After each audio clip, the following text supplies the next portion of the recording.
Salam budaya.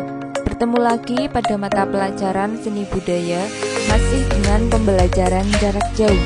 Pada pertemuan pertama, kita membahas materi mengenai konsep budaya. Mengapa di dalam pembelajaran tingkat SMK masih ada pelajaran seni budaya? Dikarenakan di masa sekarang, para remaja masih mengikuti tren budaya dari negara lain. Ini terjadi karena masyarakat masih kurang mempromosikan budaya bangsanya sendiri, yaitu budaya Indonesia. Untuk itu, kita perlu belajar lebih mengenal kebudayaan Indonesia, sehingga budaya-budaya tersebut tidak hilang dan kita akan lebih mencintai Indonesia yang indah ini. Oke, yuk kita langsung ke materi. Materi yang pertama pada semester ini berjudul Konsep Budaya. Tujuan dari pembelajaran ini, yang pertama, kalian mampu mendeskripsikan tentang budaya. Yang kedua, kalian mampu mengidentifikasi macam-macam budaya. Yang ketiga, kalian mampu mendeskripsikan contoh-contoh budaya di kehidupan sehari-hari. Yang keempat, kalian mampu mendeskripsikan wujud budaya, unsur-unsur budaya, dan ciri-ciri budaya. Tujuan pembelajaran yang kelima, kalian mampu mengidentifikasi budaya yang ada di Indonesia. Dari kalian di sini, adakah yang sudah mengetahui budaya itu apa sih? Oke, budaya itu berasal dari bahasa Sanskerta, yaitu budaya, yang artinya segala sesuatu yang ada hubungannya dengan akal dan budi manusia. Selain dari bahasa Sanskerta, budaya itu juga berasal dari bahasa Inggris, yaitu culture, dan dari bahasa Latin colere, yang artinya mengolah atau mengerjakan. Selanjutnya, definisi budaya menurut para ahli. Yang pertama, definisi menurut Kunchoro-Ningrat. Budaya adalah keseluruhan sistem gagasan, tindakan, dan hasil karya manusia dalam rangka kehidupan bermasyarakat yang dijadikan milik dari manusia dengan belajar. Definisi yang kedua menurut Klughan and Kelly. Budaya adalah semua rancangan hidup yang diciptakan secara historis, baik secara eksplisit, implisit, irasional, rasional, dan non-rasional yang ada pada waktu tertentu sebagai panduan potensial dalam perilaku manusia. Definisi yang ketiga menurut A.B. Taylor. Budaya adalah sesuatu kompleks yang mencangkup pengetahuan, kepercayaan, kesenian, moral, hukum, adat istiadat, dan lainnya yang didapatkan oleh manusia sebagai anggota masyarakat. Definisi yang keempat menurut Linton. Budaya adalah susunan perilaku yang dipelajari dan hasil perilaku yang elemen komponennya dibagi dan ditularkan oleh anggota masyarakat tertentu. Definisi yang kelima menurut Ki Hajar Dewantoro. Budaya adalah budi manusia yang merupakan hasil perjuangan manusia terhadap dua pengaruh kuat, yakni zaman dan alam. Hal ini merupakan bukti kejayaan hidup manusia untuk mengatasi berbagai rintangan dan kesukaran guna mencapai keselamatan dan kebahagiaan. Definisi yang keenam menurut William H. Haviland. Budaya adalah seperangkat peraturan dan norma yang dimiliki bersama oleh para anggota masyarakat yang jika dilaksanakan oleh para anggotanya akan melahirkan perilaku yang dipandang layak dan dapat diterima oleh semua anggota masyarakat. Nah, dari beberapa definisi tersebut dapat disimpulkan bahwa budaya adalah segala tingkah laku manusia yang berkembang pada anggota masyarakat yang diperoleh melalui proses belajar dan selanjutnya diwariskan antar generasi keturunan mereka. Ke contoh kebudayaan yang ada di masyarakat. Mungkin kalian sudah sering atau kamu juga melakukannya di lingkungan masyarakat sekitar rumah kamu atau di rumah. Kan budaya-budaya ini biasanya diajarkan oleh orang tua kamu sejak kamu masih kecil atau masih bayi. Nah, contohnya lihat pada gambar. Terlihat seorang anak kecil yang sedang mencium tangan orang yang lebih tua darinya.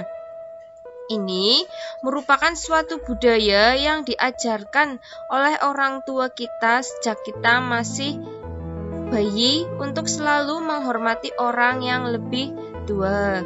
Hal ini dikarenakan di Indonesia mencium tangan merupakan salah satu sikap hormat terhadap orang yang lebih tua dari kita.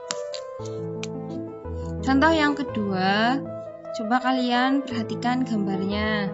Terlihat dua orang yang saling menyapa. Hal ini merupakan tindakan sopan santun yang diajarkan oleh orang tua kita.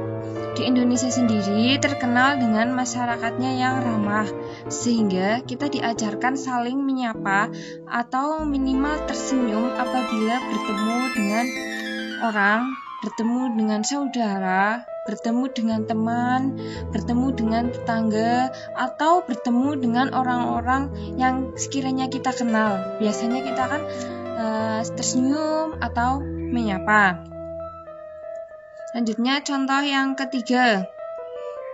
Terlihat pada gambar seorang anak yang sedang menundukkan badannya sedikit karena mereka berjalan di depan orang yang lebih tua.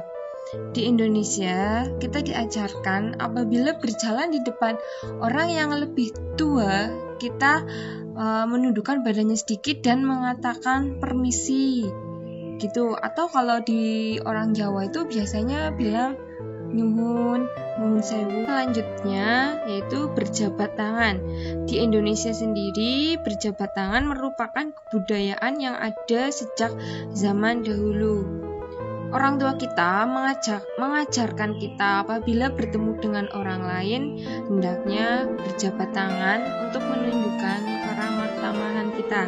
Namun, di masa pandemi seperti ini, berjabat tangan diganti dengan saling senyum atau saling membungkukkan badan sedikit.